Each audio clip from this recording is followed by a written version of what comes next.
Yes. It is so important, what you were saying, Elena. The intention is there. Why do you mention the intention, the niyyah? It's really important because you see, I've invited Rosanna to come here, and I'm looking at it from an Islamic point of view, rather yes. than we will go into that. Yes, different religious points of view. And people may be concerned when they see a neurolinguistic programming practitioner. Oh my God, are they going to be controlling my brain or brainwash me? No, it's nothing like that, because anything that you let in is only what you allow. If you haven't got an intention to change, there's nothing that can come through to you. Not even at the unconscious level, because you have certain filters that will block what is unethical for you, especially if you're an adult with a stable willpower. Obviously, someone is unable to intend, and that they will then probably not be able to go through the coaching session in a fair way, or a minor would have to come with the parent, if anything. Normally, I deal with adults. And the adults will deal with their own, the parents will deal with their own children themselves. I will not really deal with children one-to-one, because the parent is the person responsible. So it's really important that the person that comes to you has a firm intention to make change. Otherwise, it could be a waste of their money.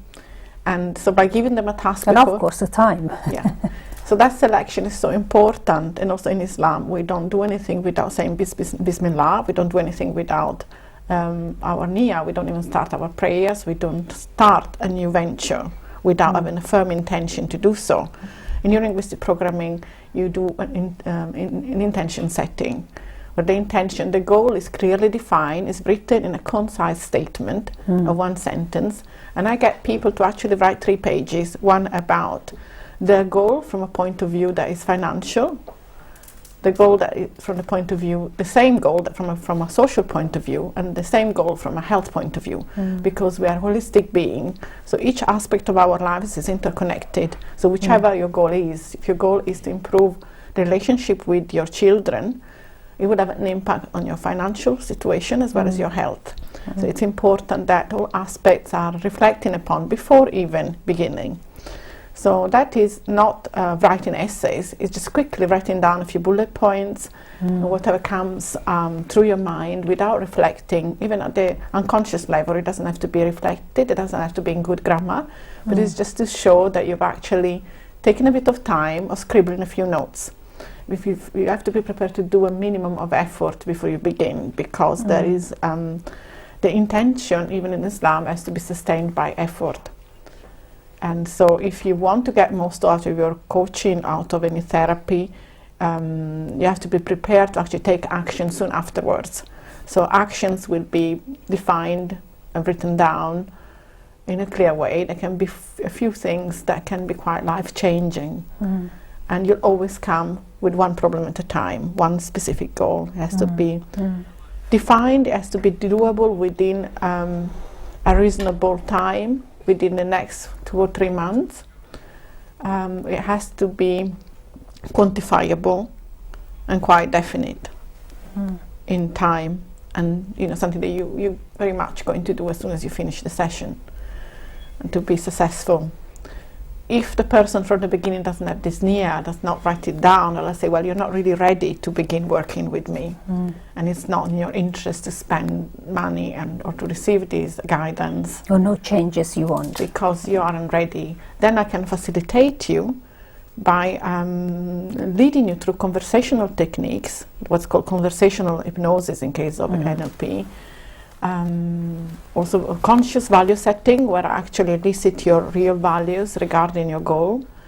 You can have certain values, and that's I don't go into the detail of what those values are, because whichever definitions to your values you give, it's related to your neurology, to the way that your brain understands them. In the same words, to me, it could have a completely different meaning. So I'm not really discussing what the meaning is for you, and I don't need to know that. All I need to do is elicit them from you, so that you can then tell me how you relate to your values, and I can sense from the way you speak whether your value has any negative emotions attached. If there are, and if these negative emotions are in conflict with the achievement of your values, I work with conversational hypnosis to realign what is blocking with your intentions, with your own intentions. I don't interfere with what you want to achieve. That's nothing to do with me. I don't need to understand what your values really are for you, but I need to understand if there are conflicts in between them. So in other words, you prepare the way for the person who comes to you as a help for coaching. Yeah. So make them understand to achieve their goal faster, or at least to be assertive where they go. To make sure that their emotional baggage is not stopping them, it's not against the achievement of the value. So I work at the emotional level through conversation and through a number of specific techniques. Some of them are hypnotic, some are not. And by hypnosis, no one should be worried, because it's like being in trance in front of a TV. That's the maximum of hypnosis. If I tell you a story, and this story is quite long, you probably fall asleep. And subliminally, I can pass on some unconscious messages that may aid you the release of that negativity that you've asked me to help you release. So in other words, you're teaching them to look at the situation in a different way. I get them to recharge them at the unconscious level, so that their body language and instinctive, intuitive action is not against the conscious decisions and the conscious actions, because those two can conflict and block you from actually moving forward. You were talking about, Elena, about values. Every person or every community, they have got different values, although they've got shared values such as moral dignity, but on a terms of belief is different. You were putting this on a perspective of Islamic way. Let's go to you, Rosanna. I believe you're Buddhist. Yes. Okay, so if so you both are coaching, but she can approach people from, for instance, for Elena, if a Muslim comes or a Buddhist comes, she can't really bring her own values into that teaching. Do you think you have to do the same thing, a Muslim or a Christian person? Although we all know that all these beliefs are quite similar. They're all talking about the dignity, the morality, the goodness, the truthfulness, the humbleness. They all got the same teaching, but in a different way they all follow or practice. How would you approach that? Well, the very first reason why I got into coaching was after I started practicing Buddhism. I've been practicing Nichiren Daishonin Buddhism for about 9 years, and a couple of years into my practice, I realized that my Buddhist practice is so pragmatic and is very similar to some of the values that life coaching supports, and one of them is about empowering the individual and making a person realize that they have a degree of control over their lives in terms of taking responsibility for their own happiness and well-being, rather than going through life being passive and hoping for good fortune from the outside or their environment. And there are a lot of parallels in that, because life coaching actually allows you to see that everything that you do has an impact in your life, in your well-being, and in your immediate surroundings. And there is this concept of mind and heart. In Buddhism, mind and heart are the same thing, in terms that the mind, as the intellect, is very changeable, because so many thoughts are going through at every second in our hand. But going back to the idea of the concept of setting intention, the intention comes from the heart. The reason why I've decided to become a life coach is because I want to serve humanity as a practicing Buddhist. I am pro-life, and I'm at the service of people's happiness. And my mission statement is that I work for peace, and I believe very much that peace can only be achieved in a larger scale by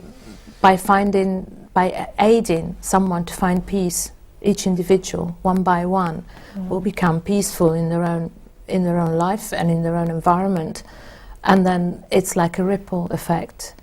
So peace comes from within, and the only way is to take proactive steps to change that inside you.